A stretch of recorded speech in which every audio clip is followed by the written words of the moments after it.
Thank you so much.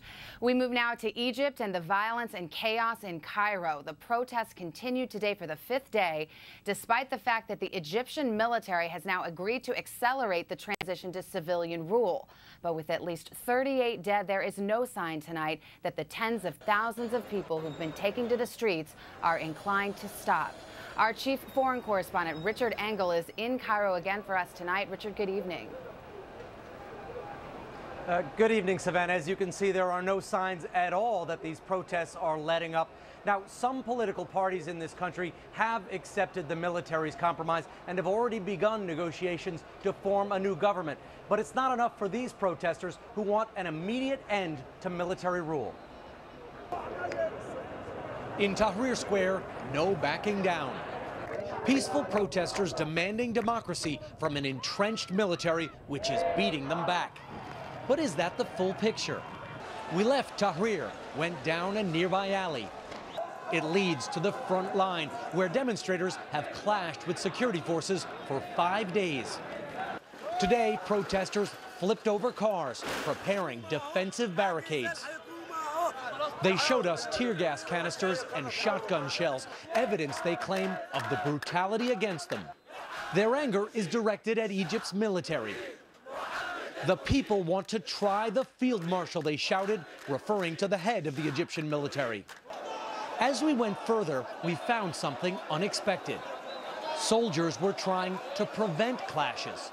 These soldiers have set up a blocking position to keep back demonstrators. But what's different this time is that the army is trying to show restraint. It's an attempt by the military to calm things down here. The army had positioned its troops and vehicles between the protesters and rows of poorly trained, often violent riot police. These men in black are especially hated by the demonstrators. The army's patience with the protesters was running short.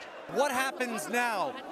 These people are here to convince them to go back to Tahrir. And what if they don't go, what if they don't go back? The army will withdraw and the police will go and fight with them.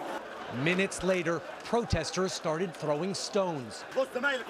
Up went the riot shields, but the army held fire. Then more stones. And as dusk fell, those riot police in black fired volley after volley of tear gas right over the soldiers' heads. We heard soldiers telling the police to stop. Everyone started to choke. Some soldiers helped the demonstrators. With a gas mask on, we jumped into an ambulance. A policeman was gagging on the gas he fired. So was a woman, a demonstrator. The ambulances streamed into Tahrir Square with the injured. They were greeted like heroes. And the crowd's demands to topple the military only grew stronger. Later this week, Savannah, could prove to be decisive. They are planning another million-person demonstration after Friday prayers. All right, Richard, and I guess the question for Americans anyway is where the U.S. comes down on all this. On the one hand, the U.S. has been supportive of the protest movement in Egypt, but it also has these strong ties to Egypt's military. The Egyptian military is critical for the United States, and it's also one of the only functioning organizations left in this country. It's pro-American. It maintains a peace treaty with Israel, but these people want to see it toppled. And if that happens, the Muslim Brotherhood would be immensely empowered, and that could lead to a more anti-American Egypt. Well, it's an incredibly complicated picture. Richard Engel in Cairo again for us tonight. Thank you. And one other